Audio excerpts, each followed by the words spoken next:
Hello and welcome to the Connecting Communities podcast. My name is Caitlin and I'm the Communications Coordinator for Attire Metro North Workforce Board. Our organization is dedicated to developing partnerships, generating resources, and advocating for workforce solutions that results in a skilled workforce, prospering businesses, and access to meaningful career pathways for local residents. On this show, we share workforce development stories by speaking with members of our communities who believe in the power of quality employment. Sitting down with us today is Liz Hart, founder and executive director of Tailored for Success, a nonprofit organization with a mission to empower job seekers to achieve economic self-sufficiency by providing resources, skills training, and supportive reinforcement. This mission is achieved by working with partners to provide job seekers with free, high-quality professional attire, career advice, and the opportunity to participate in career development workshops. This episode is extra special because Tailored for Success is about to hit a significant milestone with its 25-year anniversary coming up this July. Welcome, Liz. Thank you, Caitlin. Thank you for having me. Of course. So I'd love to kick off the episode by having you introduce yourself and share a little bit about your work and your organization. Okay, sure. So, as Caitlin said, my name is Liz Hart, founder and executive director of Tailored for Success. And I started Tailored for Success almost 25 years ago as a community project to help women who were at that point transitioning off welfare. By just giving suits and try to boost their confidence. I was working at the time as a paralegal in law firm in Boston and had always wanted to give back somehow and decided that this was the direction I wanted to go in. I really loved clothes. I loved working with women, especially women in transition. And so Tailored for Success was born. It's amazing. You kind of touched on this a little bit, but I read your first-person article, Refashioning My Career with Community in Mind, and it talked about that first year of law school, and you saw a segment on 60 Minutes that inspired you to kind of completely change your plans and launch this organization. Can you tell me more about that and why you knew this is like what you were meant to do? Sure. So I had always thought when I started working as a paralegal, well, first I really climbed the ladder, I guess. I started as a secretary, an executive secretary, and then a legal secretary and paralegal. So I'm like, law school is where I need to go. And thought that would be my career. I think in high school I had always wanted to be a lawyer. And once I finished sort of that first year of law school, I just did not want to go back. It just was not me. Something just felt off. And I was home one day watching 60 Minutes and as we do. And they were doing a segment on Dress for Success in New York. And I was just absolutely mesmerized. I'm like, this is like the greatest thing, how this woman started just giving, started with $5,000 to help women and giving them clothes and self-esteem boosting. And I thought, there's nothing in my area. I come from Malden, and there's nothing in my area that no organization that did this. So I never really thought I would start out to start a nonprofit. I just really wanted to give back to the community. So my husband and I first started collecting suits from all over. That was our weekend thing. We went to people's houses and, collect clothes. And at the time, I knew someone who had some small office space that I could use. And as soon as I served my first client, I was just like, this is what I want to do. I was further amazed at the transformation that just giving someone a suit that may be gently used, may be new, but it's new to that person, would really transform them. It's really hard to describe, but they'll put the suit on and they'll see themselves in a different light, a light that they may never have seen before, or something that was in their past after having gone through many, many difficulties, but they feel like they're back. And I'm like, something as simple as this I can do, but never, I didn't know anything about running a nonprofit, didn't know anything about raising money, but I was pretty good at research because I was a paralegal, like I said, and so really just taught myself everything I needed to know to get to this point of 25 years. So amazing. Thanks. I feel like that that moment, like when they first put it on, it must be so powerful. It is, and it still to this day is. I was working with a client just on Monday, and she came in all the way from Stoughton. I mean, she took the drive here because there was nothing in the area, and when she put the clothes on, her whole countenance changed. She started to smile. Before, she wouldn't look me in the eye, but she stood up straighter, and I was just like, yeah, this is why I do what I do. And recently, I worked with some students at UMass Lowell and got the same feeling again of just, they're like, this is great, these clothes are wonderful. I'm very particular about the clothes that I take, and it just gives them that boost of self-confidence and just really lets them know that there's people out there that really want them to succeed. Yeah. That kind of leads into my next question. You mentioned also in the article this critical role that the attire can play in the job search, and you described that there's a catch-22 in the professional world. You need a job to buy business attire, but in order to get the job, you must first be dressed appropriately. Right. So can you share more about this and why the Clothing Closet program is such an important resource? Yeah, sure. Because there really is, even still in this business casual world, how you present yourself to a prospective employer is really important. And so if you have been in transition, maybe you were laid off or fired or just had to stay home with children, whatever, it's been a while since you've been able to purchase clothing that's appropriate for an interview. And so even if the clothing that you wear to an interview, we still stress suits for people. But if it's like a video interview and you're like, all right, well, I just have to be professional from the waist up. Clothing is just so expensive right now. I estimate that it costs at least $250 for an interview outfit, which is crazy. It's only going to get worse. And even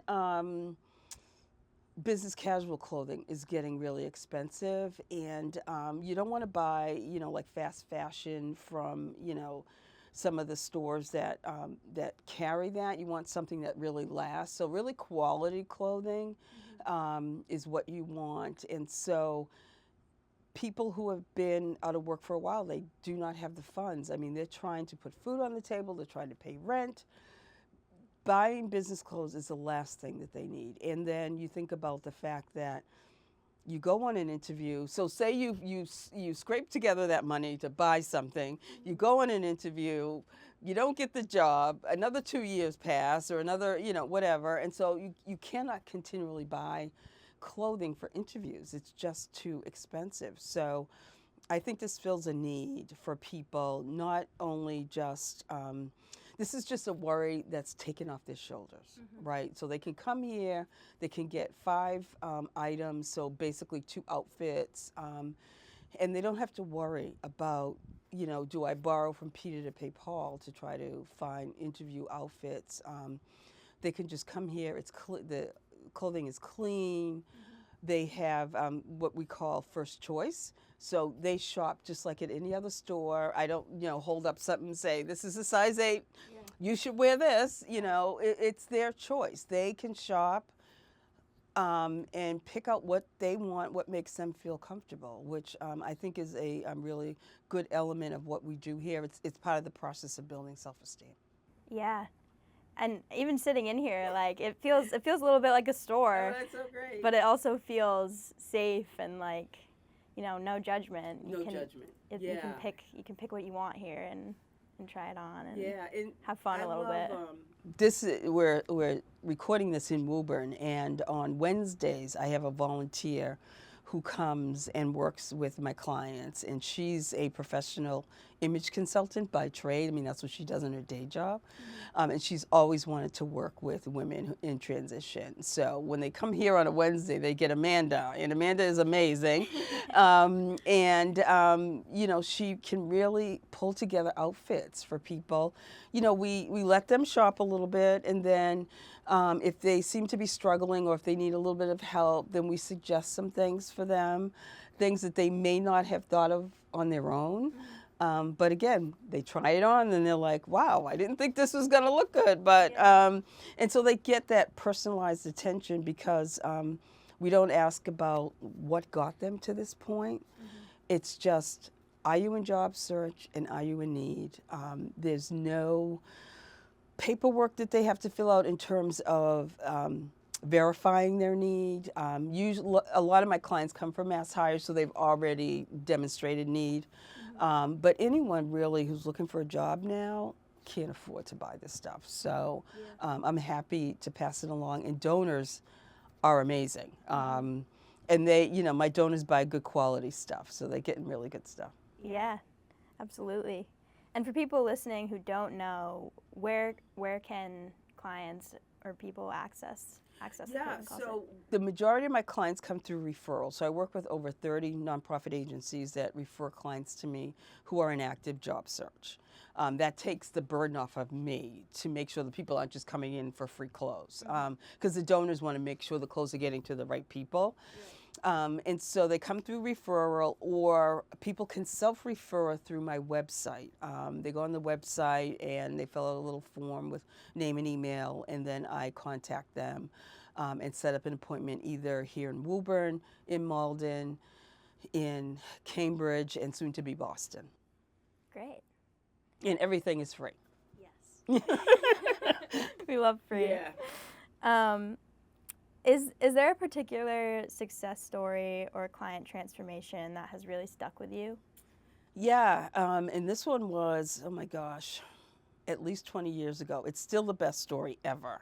I was working with a client who was a single mom of 3 girls. She came to me on a day where, she was pretty low. And but she was really open to sharing her story and asking for career advice. And so we sat down for about an hour. I talked to her about what I thought she needed to do to boost her chances of finding not just a job, but starting a career. She never thought that she could go back to school and get her bachelor's. I convinced her that she could. There's ways to do it, even with 3 kids. Because at the time I was completing my master's, and I had kids at home, but it was like a rapid 1-year program, intensive program, and I said it can be done. It's not easy, but it can be done.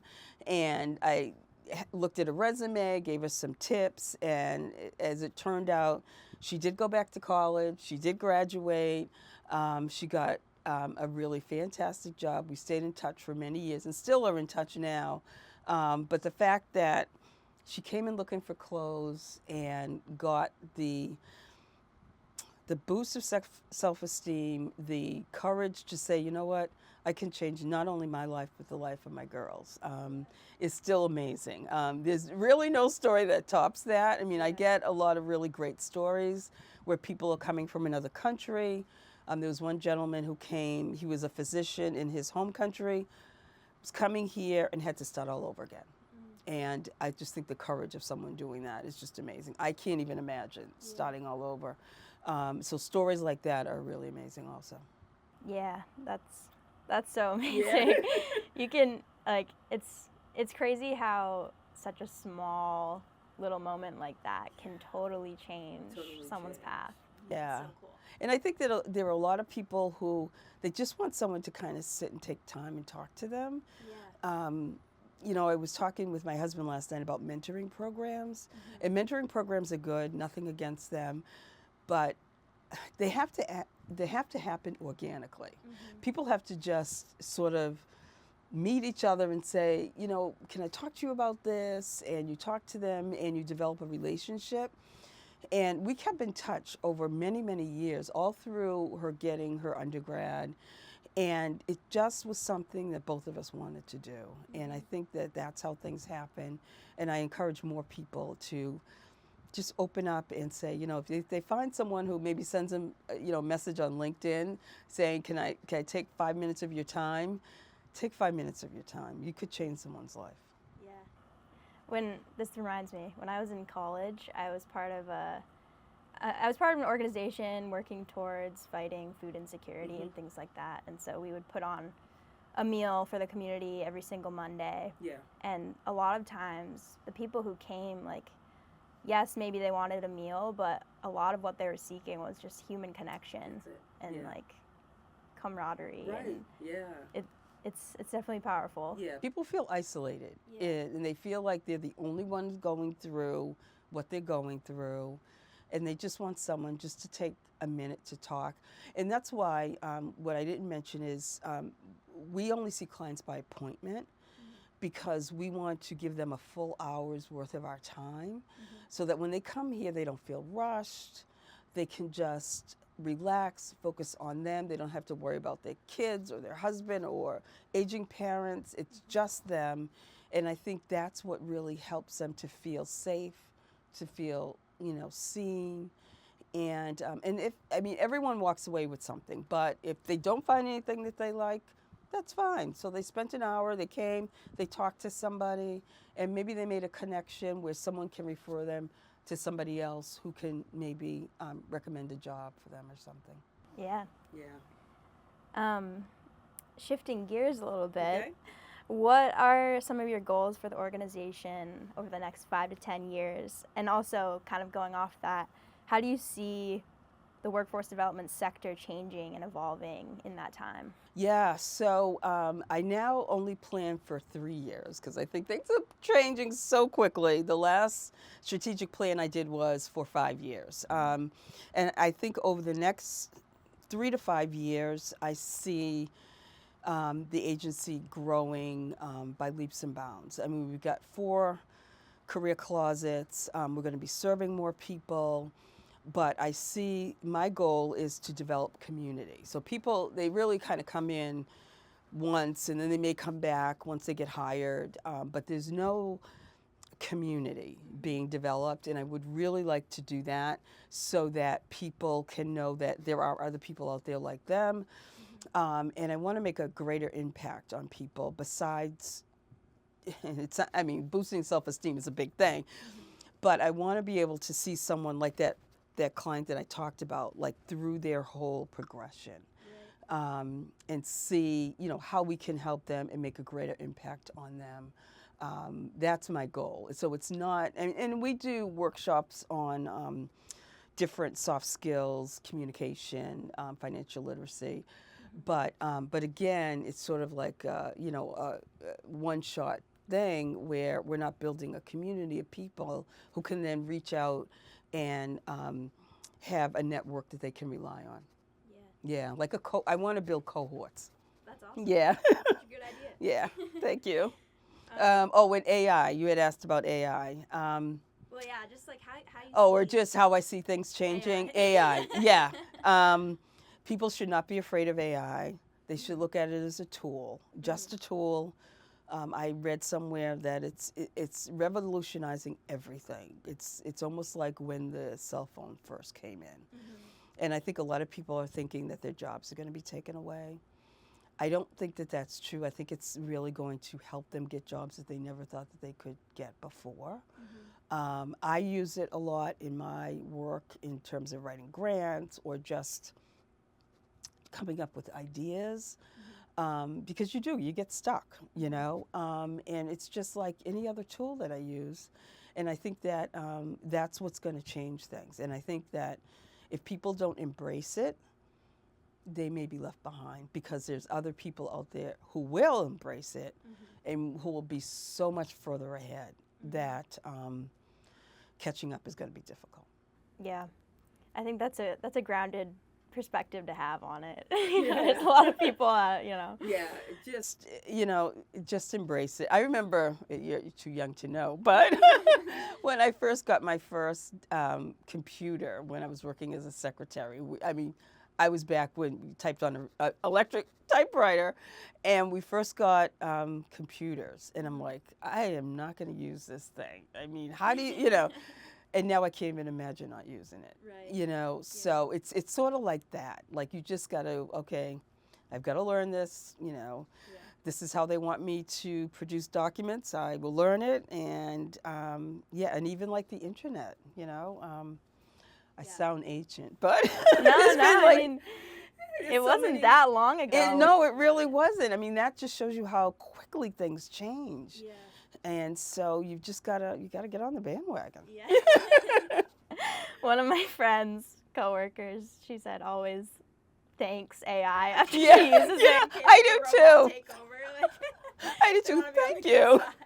Which makes no sense. Thank you for that. Yeah. It's funny. So as I mentioned in the beginning of this episode, Tailored for Success is about to turn 25 this July.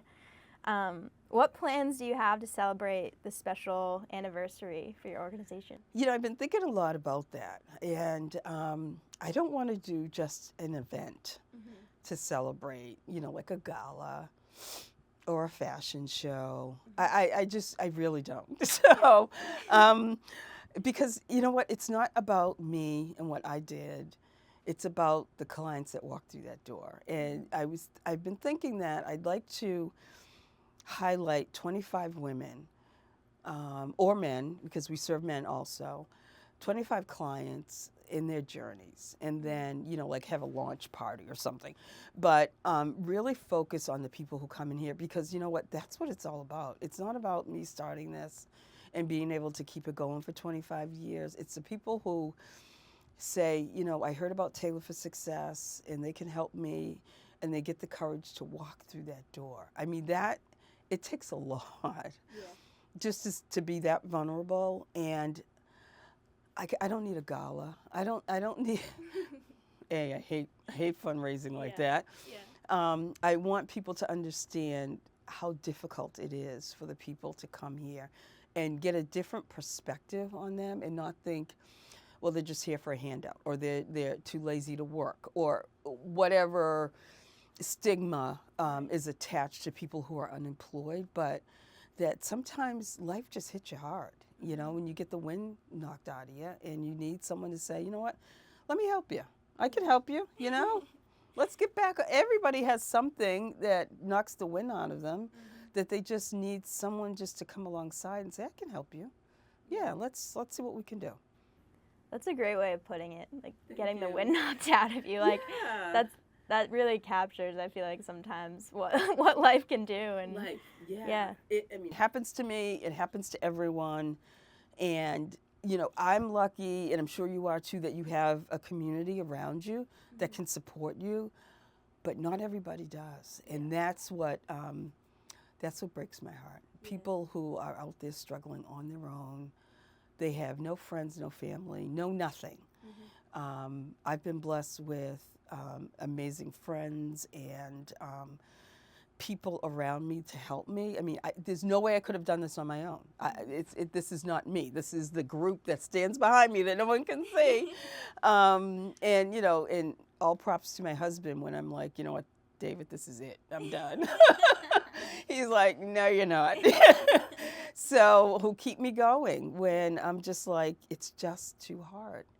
And, not everyone has a cheerleader in their corner. So I try to be that cheerleader. Aw, that's so awesome. Pollyanna, but no, I mean, it's very believable. It's obvious how much you care. Yeah. Thank you. That's awesome. If you have time, I have a couple of fun questions I love the fun to wrap it up. Okay. So, if Tailored for Success had a theme song, what would it be? Yeah, so I've been thinking about a theme song, and this is an oldie but goodie, but it's She Works Hard for the Money. That's a great Perfect, right? I love that song. I can't think of anything better. That's perfect. Yeah. I like playing it in my mind. Right? She works hard. I'm not going to sing. And lastly, what is one piece of advice you always carry with you? Yeah, this piece of advice came from, I used to watch Shark Tank all the time, Mark Cuban. Yep. And he said, never take advice from someone who doesn't have to live with the consequences. I have like a little thing on my desk that has that quote, because it's true. People have all kinds of advice, but you're the one that has to live with the consequences of that advice. And if they don't have to, not saying don't take their advice, but think about it a little bit. You know, I've been given advice, and there was one point where I was given advice, and I thought, if I do this, it's going to change everything. That person will be gone, and I'll be dealing with the fallout. So, if somebody doesn't have to deal with the consequences, I say, don't take that advice, or think really, really hard about it. Because it's so easy to give advice. Yeah, you should do this, you should do that. But unless you're the one that has to deal with it, yeah. People love throwing out advice. They love it. They love it all the time, you know. Yeah, that's my advice. That's great. Thank you. Well, that's all the questions I have. If there's anything else you want to add, go for it. Yeah, no, just, check out our website, tailoredforsuccess.org. If you are a person that likes to give back in any way at all, join us with volunteering, donating clothes, or just supporting us financially, because we take no state money or federal funds. It's all individual donations, private foundations, and this is a tough climate to be raising money right now. Yeah. So it doesn't take a lot, but every little bit helps. So, just support us in any way, and you can join our mailing list on the website. Awesome. Well, thank you so much. Thank you. This was inspiring to me, honestly. Thank you. It was inspiring to me, too, just to have a conversation. Aw. Thank you. Well, I'm so glad.